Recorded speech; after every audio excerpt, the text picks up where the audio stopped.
کہ قضا عمری کیا ہے اور کیوں پڑھی جاتی ہے۔ جمعۃ المبارک جو کہ رمضان المبارک کا آخری جمعہ ہوتا ہے، جس کو جمعۃ الوداع کہتے ہیں، اس میں عرصہ دراز سے لوگوں کے اندر ایک نماز پڑھنے کی عادت ہے جس کو قضا عمری نماز کہتے ہیں۔ بہت عرصہ پہلے تک تو اس نماز پڑھنے کی صورت یہ ہوتی تھی کہ لوگ جمعہ کے دن 5 نمازیں فجر، ظہر، عصر، مغرب، عشاء اور وتر یہ پڑھتے تھے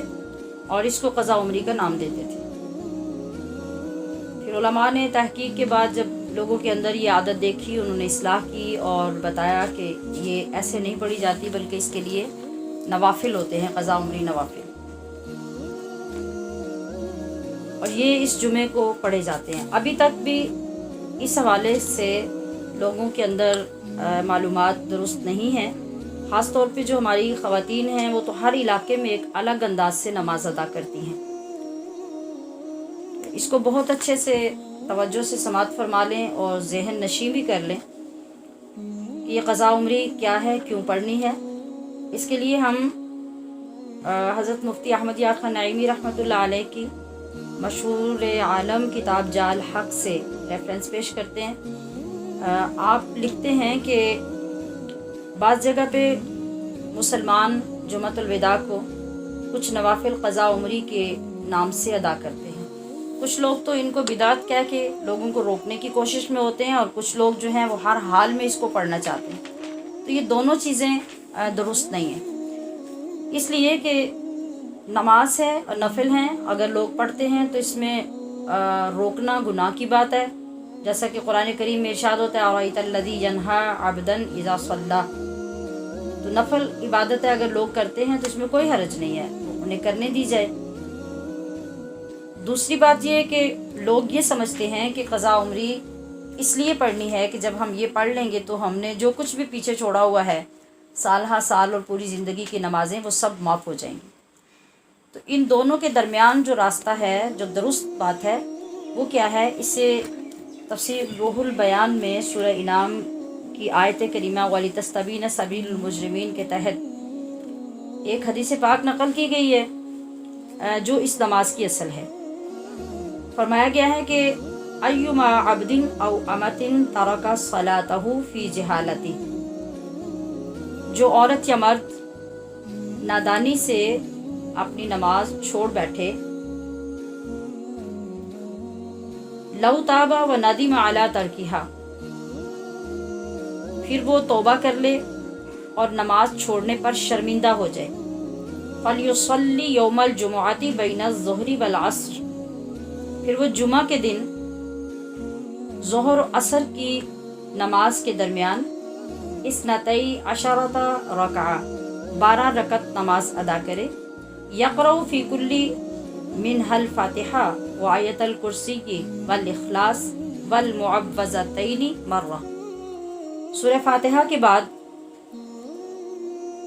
وہ شخص آیت الکرسی، سورہ اخلاص، سورہ فلق اور سورہ والناس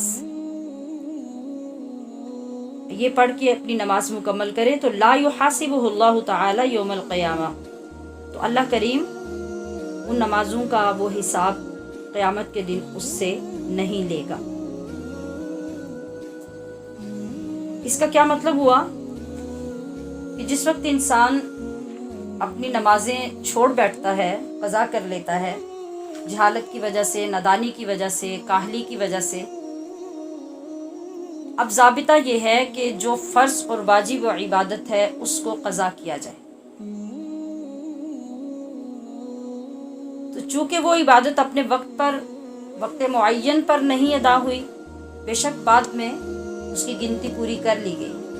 لیکن جو وقت پر نہ کرنے کا جو گناہ ہے اور شرمندگی ہے وہ تو اپنی جگہ پہ ہے اور ہونی چاہیے۔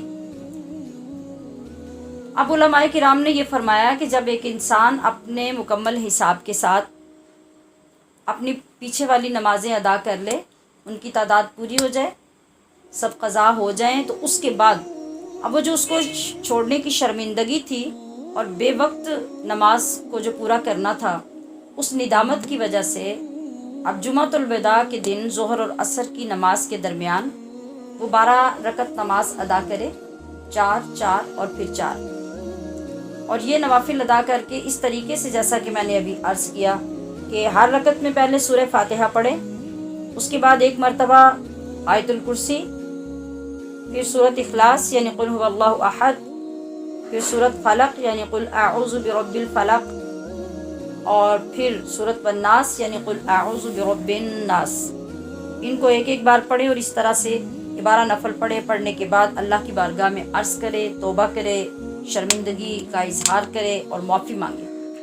تو پھر اب یہ جو اس نے ایک الگ سے محنت کی ہے اپنی شرمندگی پیش کرنے کے لیے، تو اس کی وجہ سے اللہ کی بارگاہ سے یہ امید کی جاتی ہے کہ اللہ پاک قیامت کے دن اب اس گناہ کی وجہ سے دوبارہ اس سے نہیں پوچھے گا۔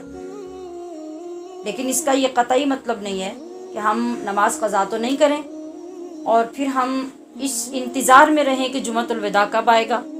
12 نفل ہم پڑھ لیں گے تو پیچھے والا سارا کھاتا کلیئر ہو جائے گا۔ ایسا نہیں ہے۔